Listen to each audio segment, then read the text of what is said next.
नमस्कार बंधुगण, आपण मानकु आम एमएन टैग ओडिया चैनल को स्वागत। प्रधानमंत्री आवास योजना को नहीं गोटे बड़ अपडेट आसी जाइछि। एहार आवेदन तारीख मध्य बढ़िला।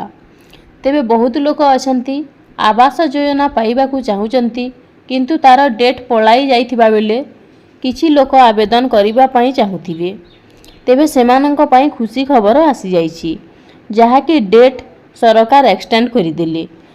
डिसेम्बर 2025 पर्यंत डेट घुंची जाइछि, जहा विषय रे किछि घोषणा आसीगला कि केउ माने आवेदन करिवे। Full information जानिबा।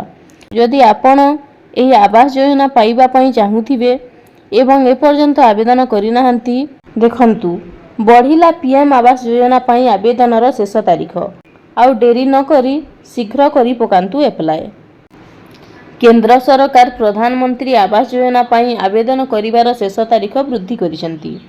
एही योजना अधीन रे सरकार सहरांचल एवं ग्रामांचलर आर्थिक दुर्बल लोकंकु सुलभ मूल्य रे स्थायी घर निर्माण पाई आर्थिक सहायता प्रदान करंती।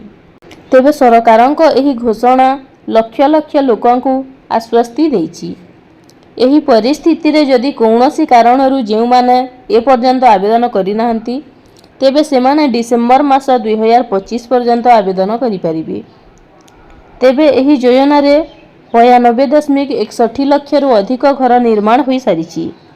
एबे 2025 वर्ष पई सरकार आवेदन करिवार शेष तारीख डिसेम्बर 30, 2025 पर्यंत वृद्धि करिसंती।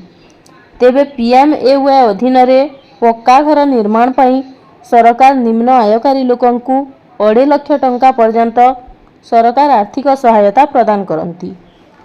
तथापि एथिपाई किछि शर्त मध्य रहिछि। तेबे आवेदनकारी भारतर नागरिक होइथिबा आवश्यक।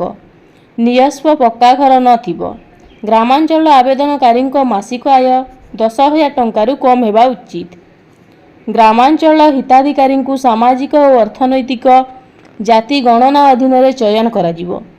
सहरांचलर आवेदनकारींक वार्षिक आय आर्थिक दृष्टिरू दुर्बल वर्गंक पई 3 लाख टंका एवं निम्न आय गोष्ठी पई 6 लाख टंका और मध्यम आय गोष्ठींक पई 9 लाख टंका पर्यंत हेबा उचित।